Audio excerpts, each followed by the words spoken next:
ನಮಸ್ಕಾರ. ಮತ್ತೆ ನಿಮಗೆಲ್ಲ ಮನಿ ಮಾತು ಕಾರ್ಯಕ್ರಮಕ್ಕೆ ಸ್ವಾಗತ. ಇವತ್ತು ಮಾರ್ಕೆಟು ನಾನು ಮಾತಾಡುವಾಗ 60 ಪಾಯಿಂಟ್ ಅಪ್ಪಲ್ಲಿದೆ. ಬೆಳಗ್ಗೆ ಆಲ್ಮೋಸ್ಟ್ 100 ಪಾಯಿಂಟ್‌ವರೆಗೂ ಅಪ್‌ಗೆ ಹೋಗಿ ಈಗ 25 ಪಾಯಿಂಟ್ ಇಳಿದು 60 ಪಾಯಿಂಟ್ ಅಪ್ಪಲ್ಲಿದೆ. ಸೊ ಮಾರ್ಕೆಟು ಮೇಲೆ ಹೋದ್ರೆ ಸೆಲ್ಲಿಂಗ್ ಪ್ರೆಷರು, ಕೆಳಗಡೆ ಬಂದ್ರೆ ಬೈಯಿಂಗ್ ಸಪೋರ್ಟು. ಇದು ಎಷ್ಟು ದಿನಕ್ಕೆ ತಡೆಯುತ್ತೆ ಅನ್ನೋದನ್ನ ನಾವು ಕಾದಿದ್ದು ನೋಡೋಣ. ಸೊ ಈ ನ್ಯಾರೋ ರೇಂಜಲ್ಲೇ ಮಾರ್ಕೆಟು ಟ್ರೇಡ್ ಆಗುತ್ತೆ. ಇವತ್ತು ಯಾಕೆ ಮಾರ್ಕೆಟು ಎತ್ತಿದ ತಕ್ಷಣನೇ ಅಪ್ ಆಯಿತು ನೋಡೋಣ. ಅದಕ್ಕೂ ಮುಂಚೆ ಚಿನ್ನ 3400ನ ಕ್ರಾಸ್ ಮಾಡಿದೆ ವರ್ಲ್ಡ್ ಮಾರ್ಕೆಟಲ್ಲಿ. ಇದರಲ್ಲಿ 24 ಕ್ಯಾರೆಟ್ ಗೋಲ್ಡು 10350 ಹತ್ತತ್ರ ಹೋಗಿದೆ. ಈಗ ಗೋಲ್ಡ್ ಬೆಲೆ 9380 ರೂಪಾಯಿ ಪ್ಲಸ್ ಜಿ ಎಸ್ ಟಿ. ನೀವು ಏನೇ ಕಮ್ಮಿಯಾಗಿ ಎಷ್ಟೇ ಕಮ್ಮಿ ಮೇಕಿಂಗ್ ಚಾರ್ಜ್ ಹಾಕಿದ್ರೂ 10,000ನ ಅದು ದಾಟ್ಬಿಡುತ್ತೆ. ಅದರಿಂದ ಗೋಲ್ಡು ತಿರ್ಗಾ 10,000 ಲೆವೆಲ್ನ ಟಚ್ ಮಾಡಿದೆ. ನಾವು ಸೇಫ್ ಆಗಿ ಇದನ್ನು ಹೇಳ್ಬಿಡೋಣ. ಸೊ ನೀವೆಲ್ಲ ಹ್ಯಾಪಿಯಾಗಿರಬೇಕು.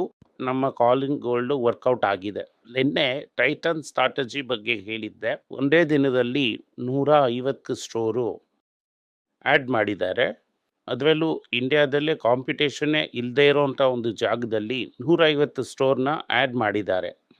ಸೊ ಅದು ಮಾತ್ರ ಅಲ್ಲದೆ ವಿಧವಾದಂಥ ಬೇರೆ ಎಥ್ನಿಸಿಟೀಸಲ್ಲಿ ಕೂಡ ಅವರು ಅದನ್ನು ತಗೋತಾರೆ. ಈ ಥರ ದುಗುಡ ಪಡೋವಂಥ ಸುದ್ದಿ ಚಿನ್ನದಲ್ಲಿ ಬರ್ತಾನೆ ಇರುತ್ತೆ. ಬಟ್ ಇವತ್ತು ದೊಡ್ಡ ನ್ಯೂಸ್ ಏನು ಅಂತ ನೋಡಿದ್ರಿ ಅಂತಂದರೆ ಫ್ರಮ್ ಭಾಗವತರು ಜಪಾನ್ ಜೊತೆ ಸರೆಂಡರ್ ಆಗಿದ್ದಾರೆ ಅಂತ ನೋಡ್ಬೋದು.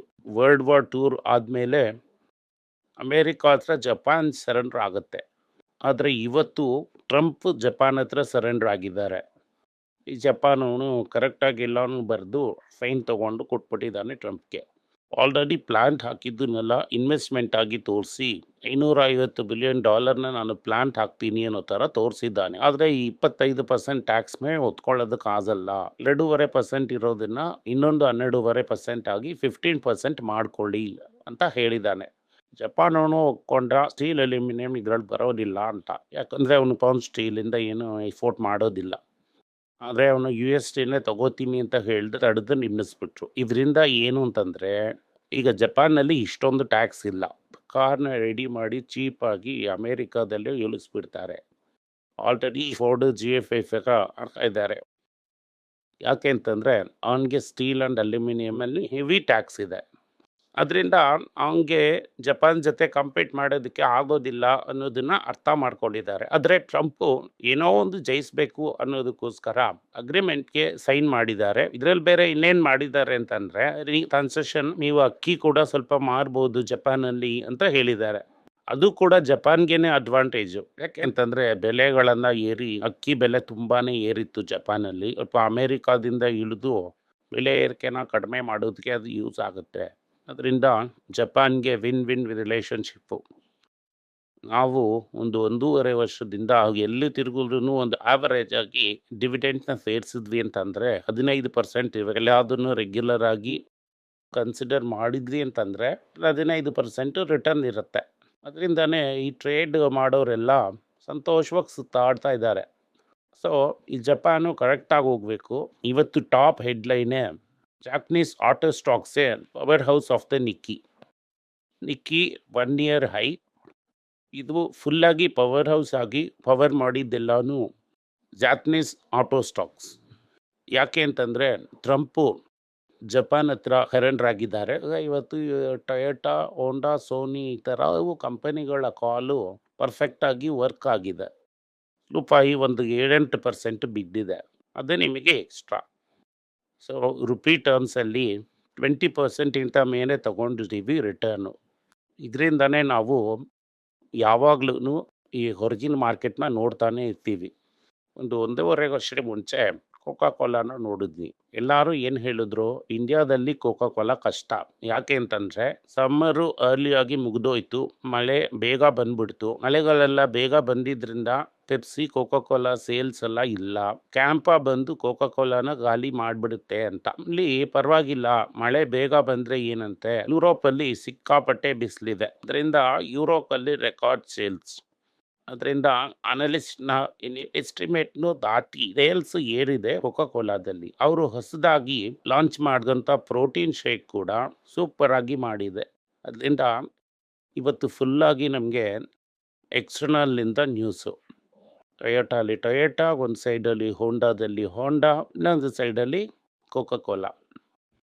ಅದು ಮಾತ್ರ ಅಲ್ಲದೆ ಬೇರೆ ಜಾಪನೀಸ್ ಸ್ಟಾಕು ಏರಿದೆ, ಚಿನ್ನ ಕೂಡ ಏರಿದೆ.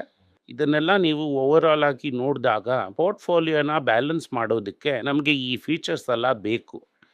ಅದರಿಂದನೇ ನಾವು ಯಾವಾಗಲೂ ಅಟ್ ಸಮ್ ಸ್ಟೇಜ್ ಮಾರ್ಕೆಟಲ್ಲಿ ಅಪ್ಪಾಗಿ ಇರ್ತಾನೆ ಇರ್ತೀವಿ. ಈಗ ಏನು ಹೇಳ್ತಿದ್ದಾರೆ ಅಂದರೆ FIIಸಿಂದ ಇನ್ವೆಸ್ಟ್ ಮಾಡುವಂಥ ಒಂದೇ ಸೆಕ್ಟರು ಮೆಟಲ್ ಸೆಕ್ಟರ್ ಅಂತ ಹೇಳ್ತಿದ್ದಾರೆ. ಅದರಿಂದಾನೇ ಮಾಡಿದ್ರಿ ಅಂತಂದರೆ ಟಾಟಾ ಸ್ಟೀಲ್ 163 ಇದೆ. ನಾವು ಕನ್ಸಿಡರ್ ಮಾಡಿದ್ದೆಲ್ಲ 60, 70, 80 ಹೀಗೆ. ಅದು ಕೂಡ ಡಬಲ್ ಆಗಿದೆ, 100% ರಿಟರ್ನ್ ಬಂದಿದೆ, ಹಂಗೆ ಪ್ರಾಫಿಟ್ ಕೂಡ ಬಂದಿದೆ. ಈಗ ಅದನ್ನು ಕನ್ಸಿಡರ್ ಮಾಡೋದಕ್ಕೆ ಆಗಲ್ಲ. ಸೊ ನಿಮಗೆ ಇದೆಲ್ಲ ಒಂದು ಒಳ್ಳೆ ಸುದ್ದಿ, ಶುಭ ಸುದ್ದಿಯಾಗಿ ಬರ್ತಾನೆ ಇದೆ. ಇವತ್ತು ಡಾಕ್ಟರ್ ರೆಡ್ಡಿಯ ರಿಸಲ್ಟ್ ಬರ್ತಿದೆ, ಹಾಗೆ ಇನ್ಫೋಸಿಸ್ ರಿಸಲ್ಟ್ ಬರ್ತಿದೆ, ಮತ್ತು ಟಾಟಾ ಕನ್ಸ್ಯೂಮರ್ ರಿಸಲ್ಟ್ ಕೂಡ ಬರ್ತಿದೆ. ಟಾಟಾ ಕನ್ಸ್ಯೂಮರ್ ರಿಸಲ್ಟ್ನ ಎಲ್ಲರೂ ಕೇರ್ಫುಲ್ ಆಗಿ ನೋಡ್ತಾರೆ, ಡಿಮ್ಯಾಂಡ್ ಹೇಗಿದೆ ಅನ್ನೋದನ್ನು ತಿಳ್ಕೊಳ್ಳೋದಕ್ಕೆ. ಇನ್ಫಿಯರ್ ರಿಸಲ್ಟು ಹೇಗಿದೆ ಅನ್ನೋದನ್ನು ಅವರೆಲ್ಲ ಗೊತ್ತಾಗುತ್ತೆ. 2026 ಗೈಡೆನ್ಸ್ನ ಅಕ್ಯುರೇಟಾಗಿ ಕೊಡ್ತಾರೆ ಅಂತ ನಾವು ನಂಬ್ತಾ ಇದ್ದೀವಿ. ಅದರಿಂದ IT ಸೆಕ್ಟರು ಈಗ ಸದ್ಯಕ್ಕೆ ವಾಶ್ ಔಟು. ಇನ್ಫೋಸಿಸ್ ಮಾತ್ರ ಚೆನ್ನಾಗಿ ಮಾಡಿದರೆ ಇನ್ಫೋಸಿಸ್ ಸ್ಟಾಕು ಬೆಲೆ ಏರುತ್ತೆ. ಅದರಲ್ಲಿ ಈ ಸಲ ಮೇಜರ್ ಹೈಕ್ ಇದೆಯಾ ಇಲ್ವಾ ಅನ್ನೋದನ್ನು ತುಂಬ ನೀಟಾಗಿ ಗಮನಿಸ್ತಾರೆ. ಓಫೋರ್ ಅಂತ ಒಂದು ಕಂಪನಿ, NIIT, ಹಳೆ NIIT, ಅದು ಎಕ್ಸ್ಟ್ರೀಮ್ಲಿ ಹೈಲಿ ಓವರ್ ವ್ಯಾಲ್ಯೂಡು. ಆದರೆ ಡೀಪಾಗಿ ಕರೆಕ್ಟ್ ಆಗುತ್ತಾ ಅನ್ನೋದು ಗೊತ್ತಿಲ್ಲ. ಅವರ ರಿಸಲ್ಟ್ ಕೂಡ ಇವತ್ತು ಬರ್ತಿದೆ. ಇವತ್ತು ಬೆಳಗ್ಗೆ ಬ್ಯಾಂಕ್ ನಿಫ್ಟಿ ನೆಗೆಟಿವಲ್ಲಿತ್ತು. ಈಗ ನಾನು ಮಾತಾಡ್ತಿರೋವಾಗ ಅದನ್ನು ಮೇಲೆ ಎತ್ತಿ ಹಿಡಿದಿಟ್ಟಿದ್ದಾರೆ. ನೀವು ಝೈಡರ್ ಲೈಫ್ ಸೈನ್ಸಸ್ನ ಕನ್ಸಿಡರ್ ಮಾಡಿದ್ರಿ ಅಂತಂದರೆ ನಿಮಗೆ 2 in 1 ಸಿಗುತ್ತೆ. ಯಾಕೆಂತಂದರೆ ಝೈಡರ್ ವೆಲ್ನೆಸ್ ಅದರಲ್ಲೇ ನಿಮಗೆ OCನಲ್ಲೇ ಸಿಗುತ್ತೆ. ಇವತ್ತು ಇಂಡಿಯಾದಲ್ಲಿ ಫೇಸ್ 3 ಟ್ರಯಲ್ಗೆ ಒಂದು ಡ್ರಗ್ನ ಅಪ್ರೂವ್ ಮಾಡಿದ್ದಾರೆ. ಇದು ಕಾರ್ಡಿಯೋವಾಸ್ಕ್ಯುಲರು, ಟೈಪ್ 2 ಡಯಾಬಿಟಿಸ್ನು ಸೇರಿ ಟ್ರೀಟ್ ಮಾಡುತ್ತೆ ಅಂತ ಹೇಳ್ತಾರೆ. ಫಾರ್ ಎ ಚೇಂಜ್ ಕನ್ಸಿಡರ್ ಮಾಡ್ಬೋದು. ಸೊ ಇದು ಮೂರೂ ಒಳ್ಳೆ ಪೊಸಿಷನ್ನಲ್ಲಿ ಇದೆ. ATMು ಫಸ್ಟ್ ಟೈಮ್ ಪ್ರಾಫಿಟ್ ಮಾಡಿದ್ದಾರೆ. ಯಾಕೆಂತಂದರೆ ಜನಗಳು ಈ ಕಾಸ್ಟ್ನ ಕಡಿಮೆ ಮಾಡಿದ್ದಾರೆ, ಅಡ್ವರ್ಟೈಸ್ಮೆಂಟ್ ಕಾಸ್ಟ್ನ ಕಡಿಮೆ ಮಾಡಿದ್ದಾರೆ. ಇದೇ ಥರ ಪ್ರಾಫಿಟ್ ಮಾಡಿದ್ರು ಅಂತಂದರೆ ಹಳೆ ಪ್ರೈಸ್ನ ಜಸ್ಟಿಫೈ ಮಾಡ್ಬೋದು. ಈಗ ಎಕ್ಸಿಸ್ಟಿಂಗ್ ಪ್ರೈಸ್ನೇ ಜಸ್ಟಿಫೈ ಮಾಡೋದಕ್ಕಾಗಲ್ಲ. ಅದೇ ಸಮಯದಲ್ಲಿ ಬ್ಲಿಂಕಿಟ್ ಸೂಪರಾಗಿ ಮಾಡ್ತಾ ಇದೆ. ಬ್ಲಿಂಕಿಟ್ ಲಾಸಸ್ಸಿಂದ ಪ್ರಾಫಿಟಬಲ್ ಆಗಿಬಿಡುತ್ತೆ. ಹೇಗೂ ಈಗ ಝೊಮ್ಯಾಟೊ ಆಗಿದೆ ಅನ್ನೋದ್ರಿಂದ ಅದೇ ಥರ ಇದು ಆಗ್ಬಿಡುತ್ತೆ ಅನ್ನುವಂಥ ಒಂದು ಹೋಪಲ್ಲಿ 115ರವರೆಗೂ ಝೊಮ್ಯಾಟೊನ ಮೇಲೆ ತಗೊಂಡು ಹೋದರು. ಝೊಮ್ಯಾಟೊ ಈಗ ಮೋರ್ ವ್ಯಾಲ್ಯೂಯಬಲ್ ದೆನ್ ವಿಪ್ರೋ ಅಂತ ಹೇಳ್ತಿದ್ದಾರೆ. ನೀವೀಗ ಒಂದು ಸೈಡಲ್ಲಿ ವಿಪ್ರೋ ಕನ್ಸಿಸ್ಟೆಂಟಾಗಿ ಪ್ರಾಫಿಟ್ಟು ಡಿವಿಡೆಂಟು ಕೊಡುವಂಥ ಕಂಪನಿ, ಹಾಗೆ ಝೊಮ್ಯಾಟೊನು ನೀವು ಕಂಪೇರ್ ಮಾಡಿದ್ರಿ ಅಂತಂದರೆ ಅದು ನಮ್ಮ ಮುಟ್ಟಾಳ್ತನ ಅಂತ ಹೇಳ್ಬೋದು. ಮಾರ್ಕೆಟ್ ಎಚ್ಚರಗೊಂಡ್ರೆ ನಮಗೆ ಅವಾಗಿದೆ ಕಚೇರಿ. ಸೊ ಇದು ಪೇಟಿಎಮ್ ಬಗ್ಗೆ ಬಂದಿರೋಂಥ ನ್ಯೂಸು. ಟ್ರಂಪ್ ಭಾಗವತರು ಏನು ಹೇಳ್ತಿದ್ದಾರೆ ಅಂತಂದರೆ 8 ತಿಂಗಳಲ್ಲಿ ಪವನ್ನ ಖಾಲಿ ಮಾಡಿಬಿಡ್ತೀವಿ ಅಂತ ಹೇಳ್ತಾ ಇದ್ದಾರೆ. ಡಿಸೆಂಟ್ ಏನು ಹೇಳ್ತಾರೆ ಅಂತಂದರೆ ಪವಲ್ ಇರ್ಬೋದು, ಆದರೆ ನಾವು ಹೇಳಿದ ಮಾತನ್ನ ಕೇಳಬೇಕು ಅಂತಿದ್ದಾರೆ. ಸೊ ಇಬ್ಬರೂ ಡಿಸೈಡ್ ಮಾಡ್ತಾ ಇದ್ದಾರೆ ಜುಲೈಯಲ್ಲಿ ಏನಾಗುತ್ತೆ ಅನ್ನೋದನ್ನು ನೋಡೋಣ. ಇಂಡಿಯಾಗೂ UKಗೂ ಇರೋಂಥ ಟ್ರೇಡ್ ಅಗ್ರಿಮೆಂಟ್ನ ಲಂಡನ್ನಲ್ಲಿ ಮೋದಿನೂ ಈ ಪ್ರಥಮ ಸ್ಟ್ರಾಮನು ಒಪ್ಕೋತಾರೆ ಅಂತ ಎದುರು ನೋಡ್ತಾ ಇದ್ದಾರೆ. ಆದರೆ ಇಂಡೋ ಅಮೇರಿಕನ್ ಡೀಲ್ ಏನಾಗುತ್ತೆ ಅಂತ ಅನ್ನೋದು ಗೊತ್ತಿಲ್ಲ. ಆದರೆ ಪ್ರಪಂಚದ ತುಂಬೆಲ್ಲ ಜಪಾನ್ ಒಂದು ಮೇಜರ್ ಟ್ರೇಡಿಂಗ್ ಪಾರ್ಟ್ನರ್, ಅಗ್ರಿಮೆಂಟಲ್ಲಿ ಲಹಿ ಹಾಕಿದ್ದನ್ನು ಪಾಸಿಟಿವ್ ಆಗೇ ನೋಡ್ತಾರೆ. ಸೊ ಇವತ್ತು ಶಾರ್ಟ್ ಟರ್ಮಲ್ಲಿ ಜಾಪನೀಸ್ ಮಾರ್ಕೆಟು ಚೆನ್ನಾಗಿ ಗ್ರೋ ಆಗುತ್ತೆ. ಟೊಯೋಟಾ, ಹೋಂಡಾ, ನಿಸಾನ್ ಈ ಥರ ಕಂಪನಿಗಳಿಗೆಲ್ಲ ಒಳ್ಳೆ ಸಮಯ. ಸೊ ಇಂಡಿಯಾದಿಂದ ಇನ್ನೂ ಸ್ವಲ್ಪ ಫಂಡ್ಸು ಹೊರಗಡೆ ಹೋಗುತ್ತೆ. ರೂಪಾಯಿ 86-50 ದಾಟೋದಕ್ಕೆ ಸಾಧ್ಯತೆಗಳು ತುಂಬ ಪ್ರಕಾಶಮಾನವಾಗಿದೆ. ಪಬ್ಲಿಕ್ ಸೆಕ್ಟರ್ ಬ್ಯಾಂಕ್ ಎಲ್ಲ ಏನು ಹೇಳ್ತಿದ್ದಾರೆ ಅಂದರೆ ಅವರು ಒಬ್ಬ ಫಾರಿನ್ ಪ್ಲೇಯರ್ಸ್ ಜೊತೆ ಜಾಯಿಂಟ್ ವೆಂಚರಲ್ಲಿ ಇನ್ಶೂರೆನ್ಸ್ ಅಲ್ಲಿ ಇನ್ವೆಸ್ಟ್ ಮಾಡಿ ಅವರ ಸಬ್ಸಿಡ್ರಿ ಆಗಿದೆ.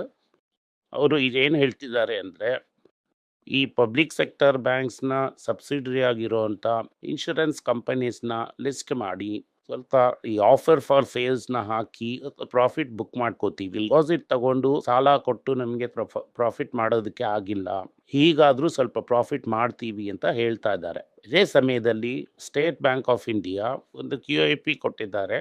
ಕ್ವಾಲಿಫೈಡ್ ಇನ್ಶೂರೆನ್ಸ್ಮೆಂಟ್ಗೆ ಯಾರು ತಗೋತಾರೆ ನಮ್ಮ ಅವ್ರ ತಲೆನಲ್ಲೇ ಇಟ್ಟಿದ್ದಾರೆ.